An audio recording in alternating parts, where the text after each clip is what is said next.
மேட்டூர் அணையின் நீர்வரத்து தற்பொழுது 17,577 கனஅடியாக அதிகரிக்கப்பட்டிருக்கிறது. மேட்டூர் அணைக்கு நீர்வரத்து வினாடிக்கு 5,054 கனஅடியில் இருந்து 16,577 கனஅடியாக அதிகரிக்கப்பட்டிருக்கிறது. காலை 8 மணிக்கு 5,054 கனஅடி இருந்த நிலையில் தற்பொழுது 16,577 கனஅடியாக மேட்டூர் அணையின் நீர்வரத்து அதிகரிக்கப்பட்டிருக்கிறது.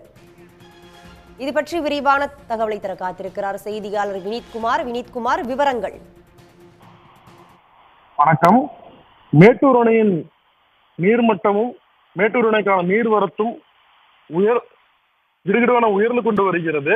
கடந்த ஒரு வாரத்தில் மட்டும் சுமார் 2.5 அடிக்கு மேல் மேட்டூர் அணையின் நீர்மட்டம் உயர்ந்திருக்கிறது. இன்று காலை 8 மணி நிலவரப்படி மேட்டூர் அணைக்கான நீர்வரத்து 50,054 கன அடி இருந்த நிலையில் இன்று மாலை 4 மணி நிலவரப்படி 16,577 கன அடியாக திடீரென உயர்ந்து கொண்டிருக்கிறது.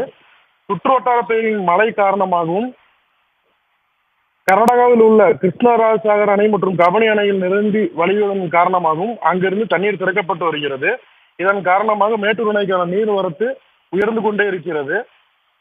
அதே போல் அங்கிருந்து காவிரி நீர்பிடிப்பு பகுதியில் பெய்யும் கனமழை காரணமாகவும் இங்கு சுற்றுவட்டார பகுதிகளான பாலாறு, தொப்பையாறு போன்ற ஆறுகளில் வெள்ளம் பெருக்கெடுத்து வருவதன் காரணமாகவும் மேட்டூர் அணைக்கான நீர்வரத்து இன்று மாலை 4 மணி நிலவரப்படி 16,577 கன அடியாக உயர்ந்திருக்கிறது. அதே போல் மேட்டூர் அணையின் நீர்மட்டம் இன்று மாலை 4 மணி நிலவரப்படி 44,62 அடியாக உள்ளது. மேட்டூர் அணையின் நீர் இருப்பு 14,592 TMC-யாக உள்ளது. குடிநீர் தேவைக்காக மேட்டூர் அணையிலிருந்து 1000 கன அடி தண்ணீர் வீதம் வெளியேற்றப்பட்டு வருகிறது. வினீத்குமார், தற்போதைய விவரங்களுக்கு நன்றி. உடனுக்குடன் செய்திகளை தெரிந்து கொள்ள சன் நியூஸ் பெல் ஐகானை கிளிக் பண்ணுங்க.